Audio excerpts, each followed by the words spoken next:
Thank you, and good morning, Victor. And earlier on, I heard you say that it's quite a busy morning. Indeed, it is a busy morning. And as you can just see behind me, it's quite a hive of activities. Around 30 minutes or an hour ago, just some few preparations, but the place is surely picking up pace. Indeed, we are coming to you live from county number 27, the home of champions. And talking about champions, two champions will be seated there. That is the governor-elect, Koti Moja, as he is popularly known here, Jonathan B, together with his deputy John. And some of the things that we have been able to gather today is that over 10,000 people are expected here, mostly leaders and also residents of Uasin Gishu County, and mostly, probably mostly from here, Eldoret town, a county that has over 1.1 million people. And in the 2022 general election here, mostly is majorly a UDA area, having all the MPs, the woman representative, the senator, and also the governor all elected on a UDA party ticket. Well, as you can see, security is quite tight here, and the workers here, the transitional committee workers, are just doing some few things here and there, because the tent and the chairs were already here when we got here early in the morning. Quite a chilly and cold morning, but as you can see, the skies are clearing up. But allow me 1, 2, 3 minutes to just engage one of the residents here who showed up quite early to ensure that he does not miss any part of today's quite a success, which will be the swearing in of the two principals here in Uasin Gishu County. Good morning. Kindly, tell us your name and some of the expectations that you have. Yes, good morning. I'm Sammy Brigan, one of the residents here, and a businessman, and a friend of outgoing governor and incoming governor. Mm-hmm. Yes. And talking about incoming and outgoing governor, this is one county that has never had another governor. This will be the second Uasin Gishu County governor. Yes. Give us some of the scorecard for the outgoing governor, because judging by what we have seen in the recent poll is that people have confidence in him, because after he has done his 2 terms, he is now the senator-elect of this great county. Oh, Governor Mandako is a great man. He did well, despite that he was starting as the first governor, and in the whole country, the system was new, but he tried. He did well, and we congratulate him. In fact, today we say, Kwaheri, our governor, welcome Mr. Koti Moja, because I know he had a good intention of this county.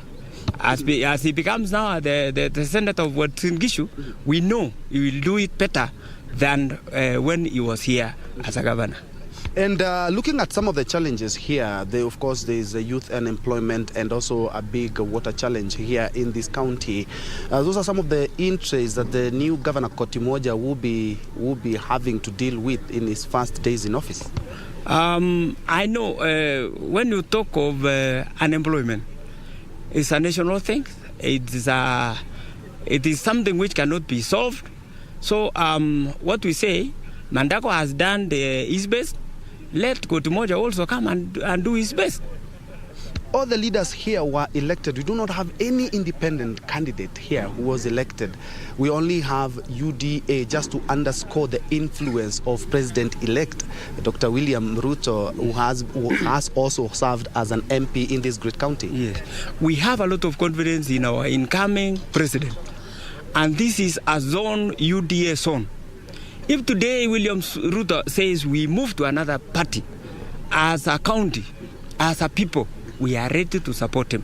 And because he is now in UDA, all of us are in UDA, from whatever level of people, from business, from old men, young people, women, and everybody was in Gishu 100% UDA. Yes, and still it's also a tourist hub and a sports sports tourism area, which have quite benefited this great county, because at the end of the day, it's not only local athletes who train here, but also international athletes who, I can say for a fact, they bring in the much needed boost in this county. Mm-hmm. Oh yes, I think one of the areas actually the incoming governor has to concentrate is that one, because we have to show ourselves that we have a talent which has to be tapped as early as possible, as from primary. I think we have now to, as we are called the city of champions, we have to show that one nationally and internationally. And Governor Jalilim should do that as early as possible. Immediately I enter the office from today, the swearing in of today, he has to start on that one, because we have a good talent, and that one is a very good investment, more than even other investments. And also, as a businessman, I know you also have expectations that the new incoming regime will address. What are some of these key and crucial things that they should actually be looking at in their first, let's say 100 or the first days in office? The first thing is that they have to see, the incoming governor has to see on the collection of revenues. We pay licenses, different licenses. They have to amalgamate their licenses. So whenever you go for a license, you just go into only one office, you get everything there, and you go away, you go and work. That's the first thing actually has to do about the business. What would you want to tell the people of Uasin Gishu County as they grace for this great occasion? Oh, welcome. We are the happiest people, because the first thing is that transition has been very good, and we believe in the incoming Kotimoja, Mr. Jonathan P. Jalilim, and we know he'll do it better for us all Uasin Gishu. Expect more, expect good. Let's start together. Thank you very much. Thank you. That's just some of the sentiments of one of the businessmen here, and also he talks about he is a friend of the incoming governor, and as you've heard that there are some things that the first regime was not able to address, and the people of Uasin Gishu are quite hopeful that the incoming or the second governor, that is Kotimoja, will be able to address. I can tell you people have started streaming in. I can see some vehicles starting to stream in, and remember, according to the constitution, is that this event and all the 45 that are being conducted today have to be conducted between 10 a.m. and 2 p.m. And in one of the leaflets that we saw is that the county transitional committee was asking people to be here and be seated by around 9, so that the event can commence 1:10 hits. Indeed. And perhaps my colleague, we are with Hamisi Mambo on the lens, and perhaps he can pan so that you may have a clear picture of what is transpiring here. I can tell you 20 minutes ago, and now a lot of people now are starting to stream in. And maybe to give you a glimpse of what to expect here in this county, great county, is that, or perhaps to give you perhaps a view of how things were in the general election, is that Kotimoja was able to garner 214,000 votes against businessman Buzeki, who was able to get slightly over 127,000 votes.